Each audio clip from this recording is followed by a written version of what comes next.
আসসালামু আলাইকুম সম্মানিত ভিউয়ার্স।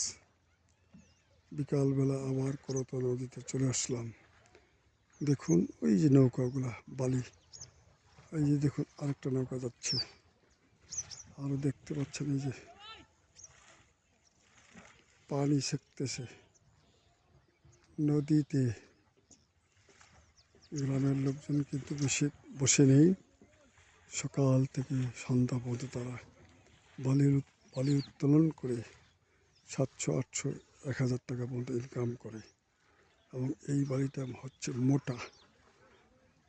বহুতল ভবন, ব্রিজ ইত্যাদি নির্মাণে এই বালিটার বেশ কদর রয়েছে। দেখুন নদী সহ শুধু বালি, এই দেখুন বালি, এই দেখুন নৌকাগুলোতে বালি, শুধু বালি। ধন্যবাদ।